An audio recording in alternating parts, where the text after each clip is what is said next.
Welcome to another episode of the Market Makers in Middle East and Africa podcast. I am your host Abrar Hussain. Today I speak to a special guest, Borko Handjiski, Head of Strategic Projects and Policies at Abu Dhabi Department of Finance. Borko, welcome to the podcast. Abrar, it's a pleasure to be here. Borko, a very interesting profile. You have worked in consulting and you are now working with government. Tell us a bit about your story.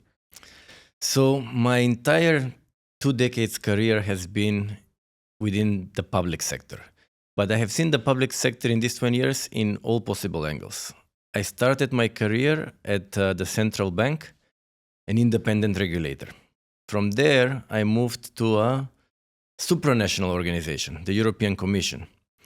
Then the path took me to an international public organization, the World Bank, where I spent most of my career, 10 years, doing economic development pretty much around the world. Then from then I moved to the private sector with joined McKinsey, and that's how I came to the region, to the UAE. But my work was almost exclusively with public sector organizations, and that finally, or currently, I am part of a national government organization. Perfect. I mean, it's very interesting to see that the government organization is able to attract talents like you and from big corporates or well-known respected corporates like McKinsey. What was the motivation first to move, and how do you see it this trend mainly in the region? So this, having worked with the dozens of governments around the world, this situation where the public sector has attracts expat talent is relatively unique to the Gulf in general, and that comes from the fact that the Gulf economies are relatively outsized relative to the local population, to citizens, which has demanded from governments to also rely on top talent from abroad. And that's a unique situation that they can also afford to invest in bringing people to live and work here and attracting through the high quality of life that at least the UAE offers.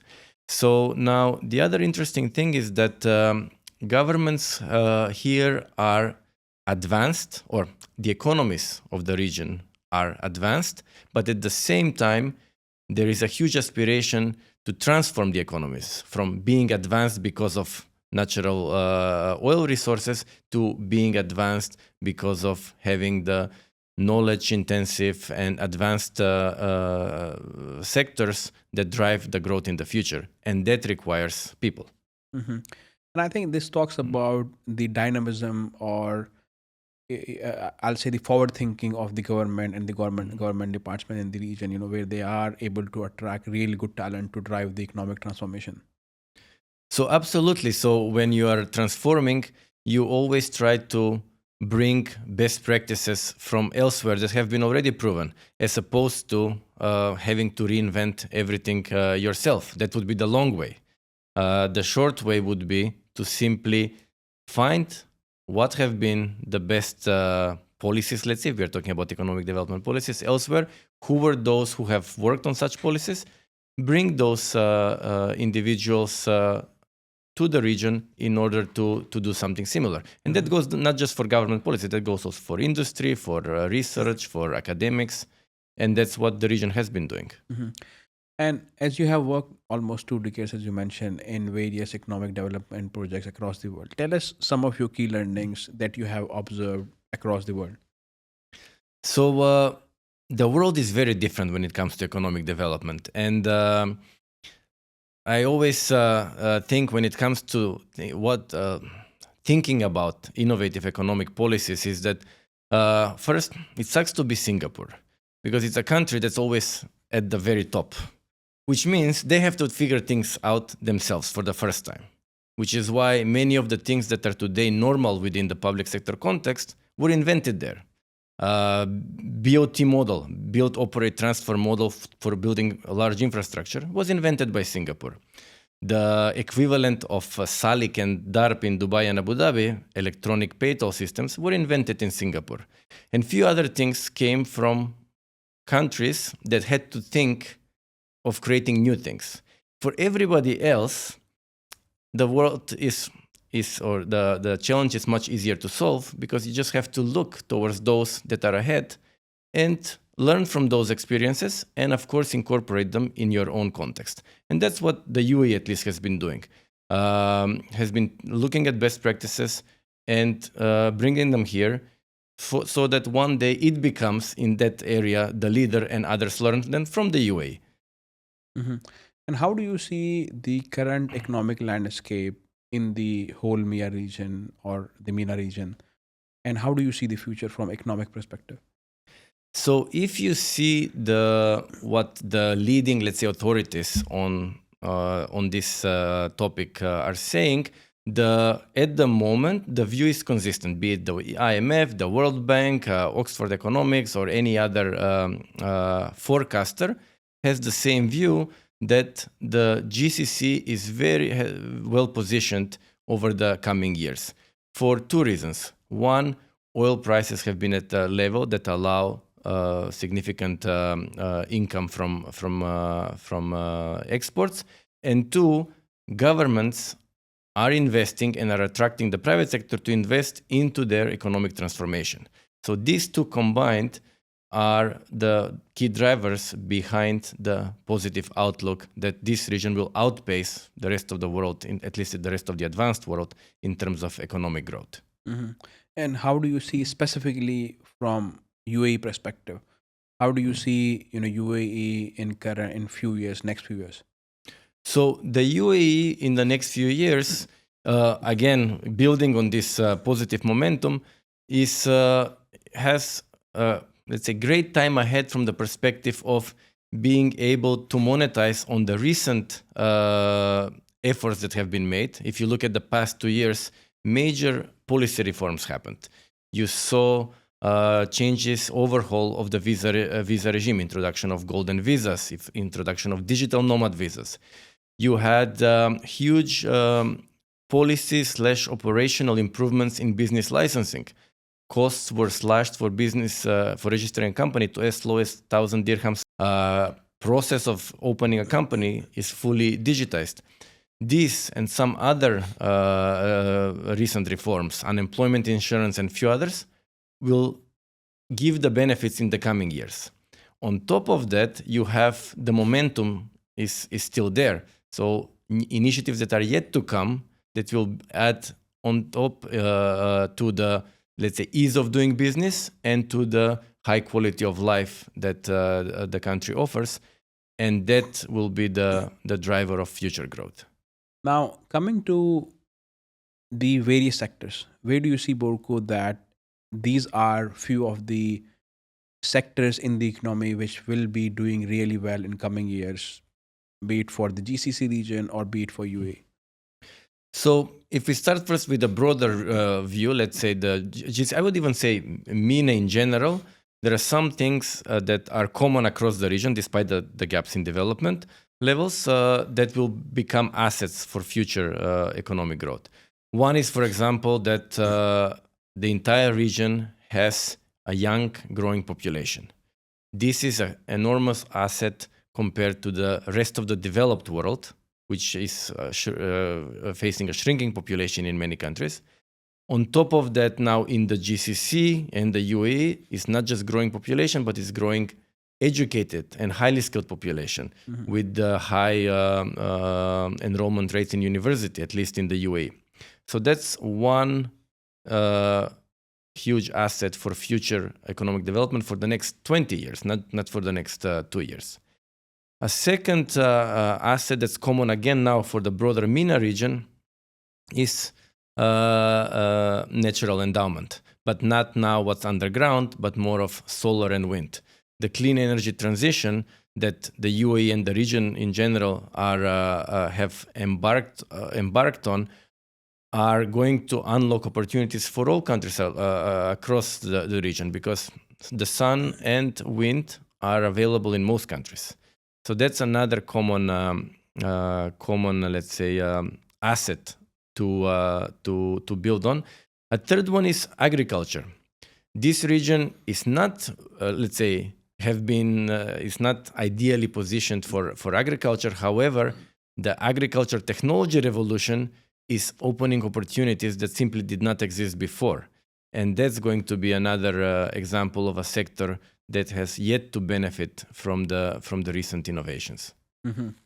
And how do you see, developing new policies when it comes to attracting investment or economic development, taking care of so many parameters for kind of, like at a country level? So how one go about it? So here the GCC is uniquely positioned to offer what those private companies or what those investors need, because it's lucky to have all the pieces of the puzzle. So as in any country, the government here has the ability to introduce policies. And I spoke about the examples of what has been done recently. But beyond what most countries have, this region, and the UAE specifically, has the ability to also invest and plant the seeds in those industries that it wants to build, leveraging the savings that have been accumulated over the past decades and which are managed through the sovereign wealth funds. The other thing that makes this region unique is that it's able to make long-term bets, because the leadership has a long-term agenda that's not disrupted like other developed countries through changes in party politics, which in theory would not need to mean changes in long-term directions, but in today's polarized world, it does. So that's another asset that you can make bets on long-term initiatives, and those typically yield higher returns. Hmm. And you mentioned that there are good growth that will happen. There are big initiatives that will come, and there are many sectors which will grow. Do you see that UAE's financial sector is well positioned to kind of meet the aspiration of the economy, fund those projects, and meet the aspiration of the people? Yes, so this is a very important driver or enabler of economic growth, especially the financial sector, especially if you have such an ambition to transform the economy. So in the case of the UAE, today, following the buildup over the last few years, all the pieces of the financial sector system are now in place and able to promote the investment and growth that's needed. The local banking sector was always there. But the local banking sector that provides credit is only one source of finance. Today, the capital markets are also there. Previously, UAE's capital markets were small, but today both Abu Dhabi, ADX, and Dubai's DFM are among the top 20 market exchanges. 3, the venture capital source of finance, which was very, small until a few years ago, now has reached, a critical size, and it continues to grow. That meets the needs of the tech entrepreneurs and the startups, etc. So, and finally, you have, again, uniquely to the UAE and the Gulf, you have the sovereign wealth funds, which also provide access to finance through JVs or through directly investing in certain projects that are of local interest. Hmm. Borgo, one of the important thing that, for a large economy or for a country level, you have people, and then you have, government and government entities, private entities, small business. All of them are very critical to kind of drive the economy forward or to have a growth. How important is the financial literacy, for individuals, for the businesses, for even, the SMBs, and what's your take on it? So, financial literacy is a very important macro level element, even though it sounds a very micro topic. So, financial literacy is about individuals being able to grasp, understand, and apply common financial elements such as, or concepts such as inflation, interest rates, debt, borrowing. So, in the context of successful countries and advanced economies, financial literacy is high because that's one way to ensure that individuals manage their personal well-being well, and by that, society's well-being is high. So if you look at the country with the highest financial literacy, it's Denmark. Denmark, 3 out of 4 adults, not adults, 3 out of 4 people above 15 are considered financially literate. That's the highest rate in the world. And the reason being is that Denmark introduces financial literacy in the curriculum from very early stages. So by the time you're a 15, 16-year-old in high school, you're already able to understand these concepts and to apply them. So in MENA, financial literacy rates are way lower than that, let's say, aspirational goal of Denmark, or lower than advanced countries in general. So especially in developing MENA region. So promoting financial literacy means that individuals make better decisions, which at the micro level means better economic outcomes. Now, I heard from the conversation that you are writing a book called The Public Sector CEO. Tell us about your book, what you are trying to achieve, and why you're writing this book. So what inspired me to write this book is the observation that I have had over these past 20 years working with within the public sector domain is that there is very little literature out there or books out there available for that talk about the public sector context and the needs of public sector leaders. So I work on the public sector.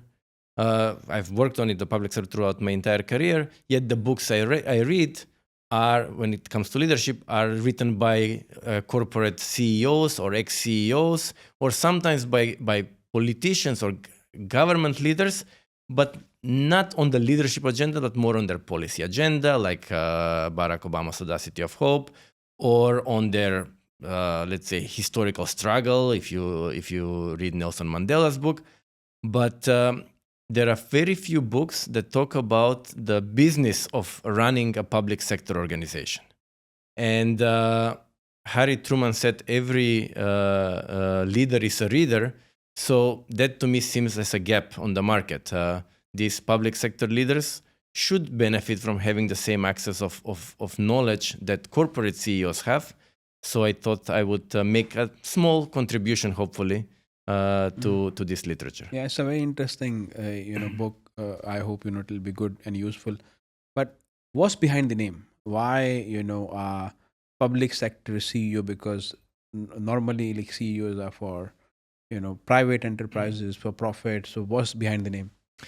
So the reason for the name is that heads of public sector organizations have two hats to wear: the politician hat and the chief executive head. Now, what happens in real life is that there is a tendency to wear more the politician hat than the chief executive head. At least in my experience working in developing countries around the world, where you have let's say the political system is such, you have 4-year elections, so time is short, so there is more emphasis on that role. So I wanted to highlight that to achieve results, the heads of public sector organizations should put at least an equal emphasis or even more on the other head, the CEO head. And that was the inspiration for the title. Mm-hmm. And what are the main messages of your book, and what advice you are trying to give, and what are the source of those advice? So the main messages of the book speak to the unique context of the public sector and offer advice on how to manage that unique context to achieve your vision as a leader of a public sector organization, be it a ministry or an authority or an agency or whatever the institution is. So those, let's say, lessons learned or best practices are around how to manage yourself as a leader, how to manage the organization, and how to manage the external environment. And each of them, there are 16 chapters, each of them speaks to the uniqueness of the public sector. For example, on managing yourself, one thing that's unique as a head of a public sector organization is that you get pulled into so many different things because you have so many stakeholders to serve. So your time can easily get hijacked on topics that have very little to do with your set goals. So there is a chapter called "Don't Be a Fireman." I got the inspiration for the chapter from Tony Blair, who spoke once when I was at the World Bank, who was saying that if you become a fireman, you achieve very little because you're just putting fires every day and not much gets done from what you really wanted to do. So then when it comes to leading the organization, one thing that's different in the public sector context from the corporate world is that when you do things, you always have to think about all the consequences, including the unintended ones. There is a saying from I don't know who that unintended consequences are the mother of all failed public policies. In business, you don't really care much about the effects on what you do on your competitor. Actually, if anything, you probably are happy about any negative consequences you may fail. But in the public sector, it's different. If you put a policy that is good for, I don't know, the education system, but has a bad environmental impact, that could be a failed policy. So there is some suggestions about how to do that, etc. So now the source for the lessons is threefold. I had the pleasure of interviewing more than 20 public sector leaders from all around the world. And I got great advice about how they dealt with the different uniquenesses of public sector and practical tips on what could make one successful in a general context. So what the ex-minister from Singapore I spoke to told me would be relevant for a future minister in Chile on how to get things done. The second source was a survey that I did of additional 30 public sector leaders. And finally, I also embedded some of my observations from my 20 years working with public sector leaders. Mm-hmm. I mean, it sounds very interesting, Borko, and good luck with the book. Thank you very much. Now, economic development, has many things in it. The policies, industry trends, macro events, micro events. How do you stay informed, and how do you make sure that you stay ahead of the curve when it comes to updating yourself? So for me, I like to absorb information. So I try to take on as much as I can. So I use different sorts of information. First of all, and the reason that I'm here today is that I enjoy listening to podcasts.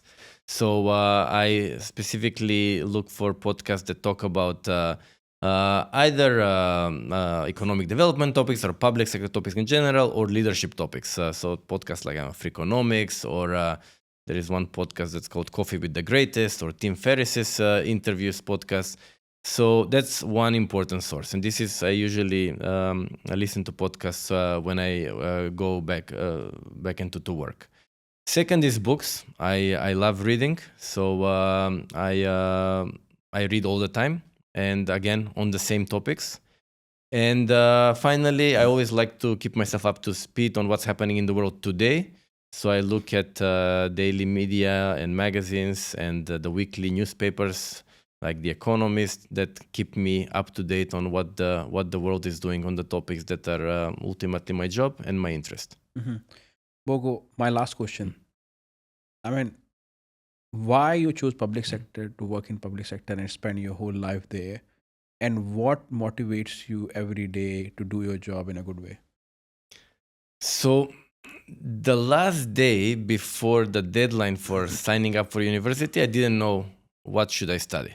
It was economics or engineering. I decided economics, and that ended up shaping my entire career. And it's ultimately because I get fulfillment and joy in creating value, and public sector or policy making allows you to create value at scale as no other place. Because what the government does impacts practically everybody. It impacts companies, it impacts individuals, it impacts the planet and nature. So that's really what keeps me going and what makes me happy to go to work every day. Perfect. Borko, pleasure to have you, and thank you very much for coming. It's a pleasure to talk to you. It was my pleasure, Abrar. Thank you for having me.